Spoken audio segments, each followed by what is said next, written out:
Well, a first half, 66 to 51. And I got to be honest, there's nothing that happened in that first half, Jerry, that surprised me. 3 games in 4 nights. You look at the minutes that the starters have logged in the last 2 games, and the Knicks' game plan was very apparent. We're going to run these guys, and we're going to take advantage of them. Jerry and Rhino joining us here at the half again at 66 to 51. But, Jerry, I look at this as a schedule game, plain and simple. Yeah, obviously the Knicks are a fresh team and they're playing like it. Obviously, they don't have Brunson, but still, everybody's really a tough team to stop in the open court, and they're getting there a lot. As you said, this team, you can see the Kings sloppy with the ball, obviously not reacting as well as you normally would think, and yeah, it's going to be tough for them to fight their way back in this one. Yep, Ryan. Jerry, a number of the Kings' core players are in foul trouble. Is this one of those games where you've just got to play them till they have 6? I think you do. I think that's a great point, Ryan. You don't play again for a few days, so whatever chance you've got to win, keep your best players out there as long as you can. Obviously, they need rest, but don't worry about 6 fouls. Yeah, Keon Ellis has 3, and again, 66 to 51. The Knicks are scoring the ball way too easily. We know they don't have Jalen Brunson. Kings, of course, don't have Sabonis. They don't have LaRavia. But this is just one of those games where one team is very fresh and one team is very tired. And I don't see how the Kings win this game, guys. I just don't. And I said that on my show this afternoon. I think they were going to win this game. There are certain games that you circle during the course of a year on the calendar that are scheduled games, and it's not an excuse. It's a reality. It's going to take a hell of an effort, Ryan, for the Kings to win this game. Yeah, it is going to take a massive effort. It feels like they've gotten good looks at times. They've just not converted. Energy, to me, guys, has not been the problem. No. It's just that they're flat out mismatched because of guys that are missing and not available for the Kings tonight, Jerry. Yeah, the only place where I see it looks like a tired team is just reaction on loose balls, long rebounds. Seems like that Knicks have gotten all of them and then really getting out in transition much better. I think, had the Kings not had to play overtime last night, I think it would be a little different. But, man, when you got a bunch of guys coming off 40 minutes, it's going to be tough. But, the effort's good. Really. And as you said, Kings have gotten good shots. It's really a matter of stopping the Knicks. And the Knicks have just really gotten about whatever they want whenever they want. Not only 40 minutes last night, but 48 hours prior to that. 4 of the starters played 40 or more minutes and, 43, 44, 45 minutes and, one day off and then you have an overtime game. We are talking about humans. We're not talking about robots here. 3rd game in 4 nights, Jerry. Oh, yeah. That is really, you just wonder with the schedule makers, what kind of, are they having glee when they make the schedule? Every team gets stuck with some of those, but as you pointed out earlier, Grant, it's one of those, truthfully, we've talked about many years. It looks like a scheduled loss. Yeah. Grant, Jerry. 51 is the score at the half, and we appreciate you being with us. Ryan? Yeah, I was going to ask both of you. The Kings were in the penalty at 6:49 of the second quarter, yet it seems like another night where they're not getting a great whistle. What has been your opinions of that? Well, yeah. Jerry, I'll let you go first. I was going to say, I think they're playing still a lot on the perimeter, and the Knicks, and to their credit, are really going hard to the basket with cutters as well as dribblers, where the Kings really getting many cutters going to the basket. Basically it's kind of a one-on-one guy getting into the paint. Well, sometimes you're not going to draw fouls on that, which they haven't. Yeah, I don't think the officials really have, dictated too much of what's happened in this game. I just think, again, we've called it the way it is. I guess the question is, what would it take for Sacramento to win this game, Jerry?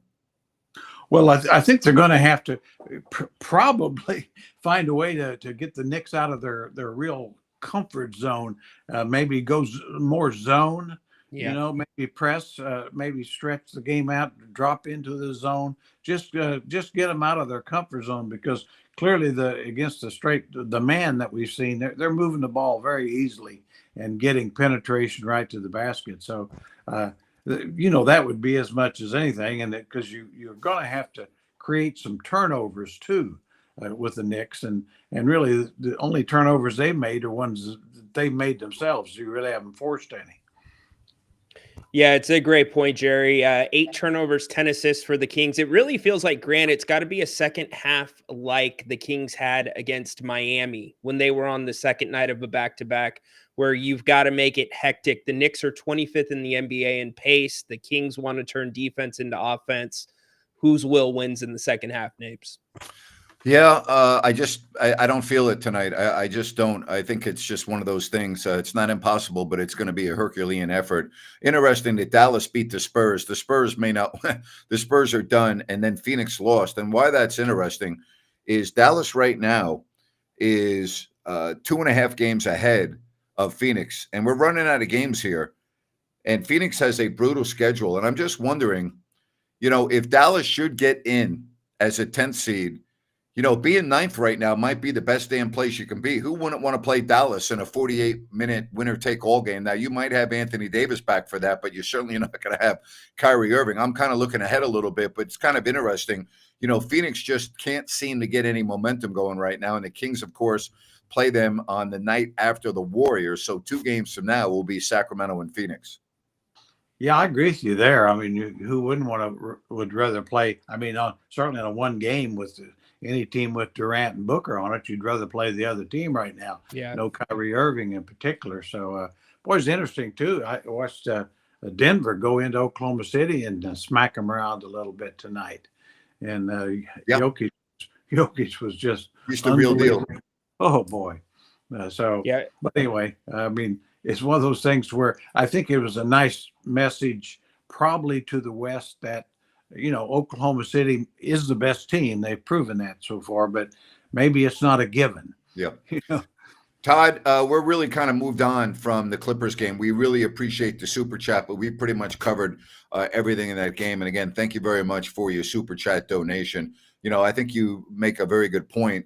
I didn't understand why LaRavia was on Harden with a 7-point lead and 2 minutes left. That didn't make any sense to me. But that's in the past. We're now talking about the Knicks game. And not only that, we talked about this schedule. We talked about how difficult. And we also talked about the importance of last night's game and the domino effect that it could have if you lose. And we're kind of seeing that right now. And you have the red hot Warriors after this game. So nothing's a given. I mean, right now, the Kings are fighting for everything. And their schedule still is brutal. You got to play Cleveland twice. You got to play Boston. You got to play Milwaukee. You got to play Oklahoma City, Memphis. I mean, I can go on and on. This schedule is brutal. It really is. The good part of, I mean, if there is such a thing, the other teams that you're trying to move on have to play some of the same people. Yes. Maybe not many. But to your point, I think the other night, I mean, Minnesota looks like I don't see a slide in them. It looks like they're getting together. And in the Warriors, so I don't know. It's going to be tough to move up. The main thing is, I think the Clippers are a team I thought maybe you could catch, and I still think that's possible. They're not unbeatable. What's interesting is if you look ahead without being able to forecast injuries, it looks to me like either the Warriors or the Timberwolves are going to be 6th and 7th. Right now, Warriors are 6, Minnesota 7. And the reason why I mention that is you may very well have to play the 7th place team to get into the tournament. Yeah. If they win their first game, then you wouldn't. But I mean, man, these games are so important. Positioning right now is so very important. Well, I wonder too how you play the Golden State game, because the second night or the night after that, you are in Phoenix, and how you manage Sabonis and his injury, Jerry. Yeah, that's going to be some real decisions to make. That's a great point. Obviously, I'm sure they're thinking about that, or just when Sabonis is available. And I think at this stage, I don't think you really want to rush him any way, shape, or form. I mean, you need him on the floor, although Valanciunas is doing a terrific job. But if you only have him the last 12, 15, 14 games, you'd rather have him being able to go 100% and not worried about that hamstring, because anybody that's ever had one of those pulls knows that's a ticklish situation for a long time. Yeah. Now, in all fairness, it's a MRI. The imaging showed a grade 1 strain, which is the least severe of hamstring injuries. So, if we're trying to look at the bright side, it's classified as a grade 1, meaning a minimal strain, but it is still the hamstring, and we're still talking about basketball. And then the Kings have another back-to-back on this upcoming homestand as soon as they get back from Phoenix. So there are a lot of games bunched close together. And I wonder if this game gets out of hand tonight, which I think it will personally. I would take all the starters out, and I don't care what the final score is, and I would just play Devin Carter and the guys, 20 minutes if I have to. I don't care. At this point, I need to rest my guys. If this game is out of reach with 6 minutes gone by in the third, I'm pulling all my guys off the floor. That's just what I'm doing. Well, I definitely think that's what they'll do at some point. I don't know if it'll be that quick, but because it is the NBA and some miraculous turnarounds do happen. So, but once the game is out of reach, if that's the case, you got to pull the guys. Yeah.